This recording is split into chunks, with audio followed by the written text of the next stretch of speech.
Burung telah berkicau, mentari terbit di timur.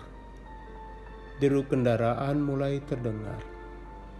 Selamat pagi ibu bapa, kakek nenek, dan saudara-saudaraku yang baik. Kita berterima kasih kepada Tuhan. Kini kita memasuki hari baru. Seiring dengan itu, kasih-Nya sudah menanti kita. Ini adalah modal penting kita menjalani aktivitas di hari ini. Saudara yang kami kasihi, firman Tuhan yang kita renungkan, Matius 11 ayat 23. Dan engkau Kapernaum, apakah engkau akan dinaikkan sampai ke langit? Tidak, engkau akan diturunkan sampai ke dunia orang mati. Karena jika di Sodom terjadi mujizat-mujizat yang telah terjadi di tengah-tengah kamu, kota itu tentu masih berdiri sampai hari ini. Saudaraku, salah satu ungkapan yang tidak nyaman di hati adalah kecaman. Mungkin Anda pernah merasakan tidak enaknya dikecam orang lain. Kecaman muncul lantaran melihat ada ketidakberesan atau adanya situasi yang tidak sesuai harapan. Seorang atasan di kantor yang seharusnya memiliki perilaku baik, ternyata tidak. Hal tersebut bisa memancing kecaman anak buahnya. Tuhan Yesus juga melakukan kecaman. Sasarannya bukan kepada individu, tetapi tertuju kepada beberapa kota. Yang mengherankan, ia sampai mengecam kota Kapernaum. Padahal kota ini merupakan pusat kegiatannya selama kehidupannya di dunia ini. Mengapa? Ada apa gerangan?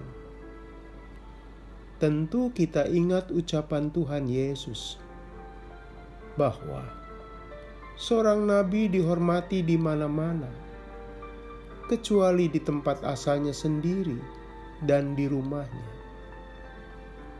Itu pula yang dialami langsung Tuhan Yesus.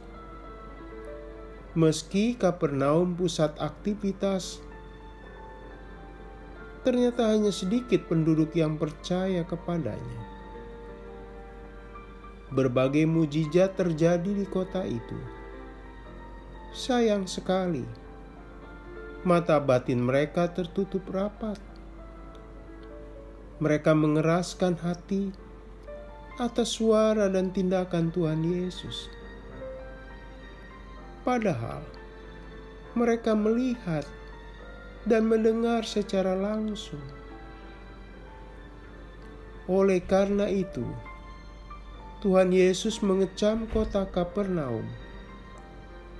Bahkan kelak hukuman yang dijatuhkan atas kota itu akan lebih berat ketimbang kota Sodom. Kita tahu hukuman Allah atas kota itu amat menyedihkan. Semuanya musnah, penduduk maupun isi kota tersebut. Jadi, hukuman terhadap Kapernaum akan lebih dahsyat dan mengerikan dibandingkan kota Sodom. Saudaraku, berkaca pada sikap maupun perilaku penduduk kota Kapernaum, tampaklah iman itu tidak dapat dipaksakan. Iman itu lahir dan tumbuh berdasarkan kesadaran jiwa dan pilihan hati, sekaligus keterbukaan pikiran dan hati. Justru itulah yang tak ditemukan pada penduduk kota Kapernaum, sehingga mereka salah pilih. mereka lebih memilih tidak percaya. Meski mereka sudah mendengar ajaran Tuhan Yesus dari sumber pertama, mereka memilih tidak percaya. Walau telah melihat berbagai mukjizat dengan mata kepala sendiri. Sayang sekali, hati mereka keras, tertutup buat kabar keselamatan. Saudaraku, hidup adalah pilihan, termasuk hidup kita. Kita bisa memilih Tuhan Yesus atau sebaliknya. Menolak untuk percaya. Kita bisa memilih keselamatan atau justru memilih kehancuran. Kita mau memilih bahagia atau malah hidup yang celaka. Jadi, saudaraku, manusia memilih atau tidak memilih percaya kepada Tuhan Yesus berada di tangannya sendiri. Karena itu, patut dicamkan bagi siapapun. Jangan sampai salah memilih. Memilih yang tepat menuntun kita ke dalam kehidupan yang membahagiakan. Keliru memilih berujung pada konsekuensi yang berat. Hukuman yang ditanggung akan melebihi yang dialami orang-orang Sodom. Saudaraku, kita patut bersyukur dengan bimbingan Roh Kudus. Sampai kini dan kelak nanti, kita memilih yang paling tepat, yakni tetap setia pada Tuhan Yesus. Hendaknya itu juga pilihan yang tak berubah di hari-hari yang kita jalani. Bahkan, kelak untuk selama kita hidup, kita tetap memilih Tuhan Yesus. Dialah guru agung kita, dan kita adalah murid-muridnya. Kita tetap pada pilihan mengikuti jejaknya.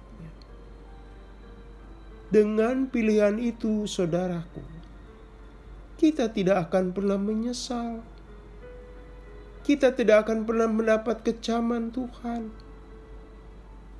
Demikian juga, semoga sesama kita dalam memilih, mereka pun tidak salah menjatuhkan pilihan.